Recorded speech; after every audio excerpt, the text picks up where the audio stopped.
Well, you looked at the guys that were out there that scored the winning goal. They're not our guys you'd first think of that high minutes guys. So actually, the left winger was playing center because he's got versatility. It's what we love about Howie.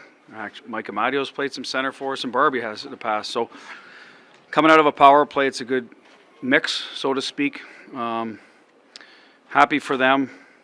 Part of our game plan, and a lot of our offenses come from good forecheck situations and then plays below the goal line. We got a bit of a fortunate bounce, but we're reloading well, and happy for those three guys. Overtime's like that sometimes. It's the guy you least suspect, and he finished well. To give up those 3 goals in the third period with how loud that crowd was, it could rattle some teams. How happy were you with their ability to end? I mean, you came back and got a chance right away after that third one.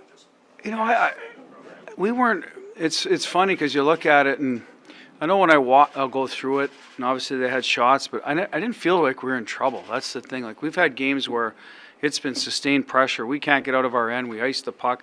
We had a couple icings. We could have been better, but I don't know. They seemed opportunistic to me. They took advantage of some plays that, and then both the last 2 goals we were there and we kind of overskated. It seemed like we were going to put out a fire and clear the puck, and for some reason we kind of overskated and didn't, and they took advantage of it. So we have a veteran group, so 2 things go into that, right? You shouldn't give up a lead when you have a veteran group, right? You should find a way to get it to the finish line. We also have a veteran group that can put it behind us, and you followed our team all year. We've found different ways to win, so put another one in there. And at the end of the day, in the long run, it might be a better way to win, to be honest with you. We'll see about that, but we found a way. Why do you feel that? Well, because more minutes on them, right? And it's a little demoralizing, I think, when you come back that far and then, then you don't get it done. And they're already down a D-man, and a lot of stress on their D, whereas we're a little more balanced in our minutes. So, and maybe it builds something in us, like, hey, even though we didn't have our best, we found a way to win. So for us, it could be, if we get in this situation again on Monday or the next day, a game or whatever, that at least the guys know that, hey, you're never out of it. What were your thoughts on the crowd tonight? Was it just like any other playoff crowd, or was there something kind of...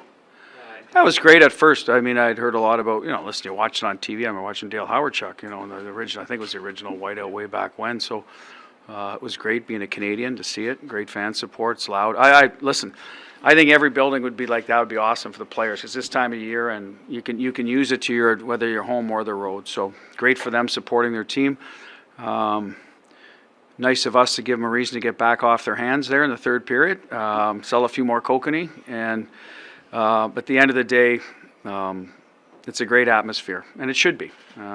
They support their team well, always have. It's why they have an NHL team. So good for the fans of Winnipeg.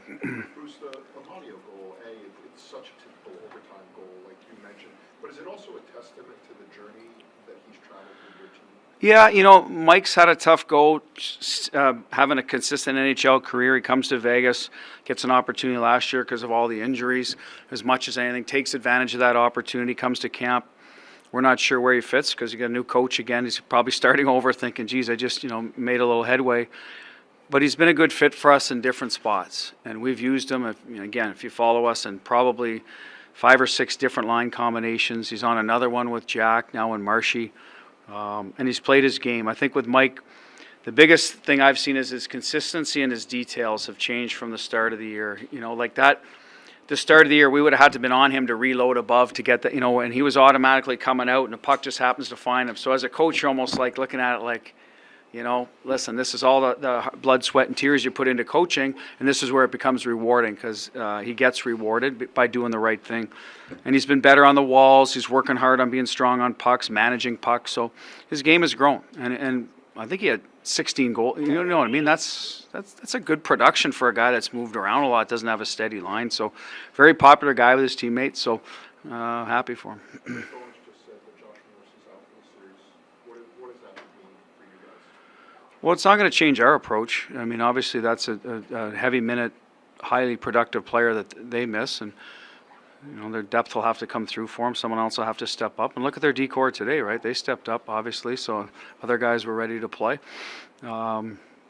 That's tough break in the playoffs to lose a guy like that, but it won't change how we're going to play. On the power play, other than Jack shooting, did you notice anything else different today that Well, we didn't pass through them as much. We didn't force as many plays, so you have more ozone time. I bet they do all these different analytics, and there'll be one, I bet, with completed, passing success rate on the power play should be better because we didn't try to force and we passed around until we had the shot we wanted, and, we got rewarded a few times. I thought our power play was better. I'm going to walk away thinking, boy, we didn't take advantage of our opportunities in overtime, yet we still scored 2. So the power play was productive, just, and I thought at the time, timely goals, and then you need another one later. But I still think we had some looks. They did a good job. Coming on the fresh ice in the first overtime, they had so much juice, I think, from tying it up. That was going to be tough on us. We talked about what we'd want to do between periods. They did a good job on the kill. The last one, I thought we moved it around well. Just, once you're in overtime, guys are going to do whatever they can to block a shot, so it's tough to get it through. But I liked it. It's better. It helped us win. And we'll keep chipping away at it. With what you said about the third period, you didn't really feel like you were necessarily in trouble. It kind of just happened. Does that make it easier to kind of lean on the stuff that got you 4-1? Well, we're going to talk about what got us to 4-1, and that's what we want to be. That's how it's supposed to look like, and let's correct the stuff that made it 4-4, right? So, and some of that, you got to give them credit. It's a nice shot by Scheifele. Picked a corner. White Cloud's trying to block the shot. The last one, they got people in front of the net. We almost got the clear. They win some races, so you got to give them credit too. The first goal is a bit like Stevie's goal at the start, kind of a shot that you don't think much is going on. All of a sudden, it's in. So we got one of those. They got one of those. I didn't see these massive breakdowns where it was breakaways, us trying to force a play and they get a 2-on-1 or a bad turnover up the middle. It's they pushed and they got a few good looks and happened to capitalize on them. I didn't think we were down after the third period. I mean, there's the natural, like, why the hell are we still playing? Why didn't we, get this to the finish line? And that's gone. And we talked about that. Listen, here we are. Power play. Let's go. And a couple of things we thought we could do, and if not, let's go get them 5-on-5. We've been good 5-on-5 today, all season for that matter. And this series was all 5-on-5 goals till today. So I think our guys were okay in that regard.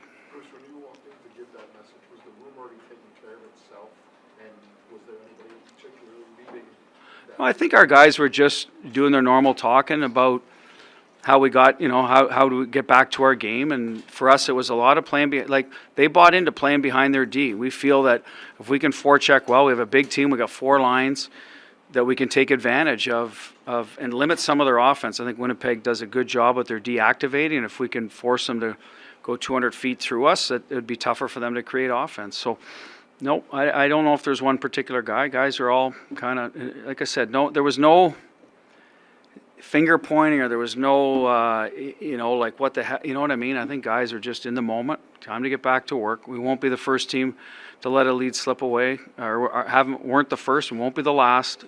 We've been through it a little bit this year. We're an imperfect team, yet that's 53 wins. So again, I look at it that way. We tend to find a way to bounce back. It's a pretty resilient group in that regard, and short memories.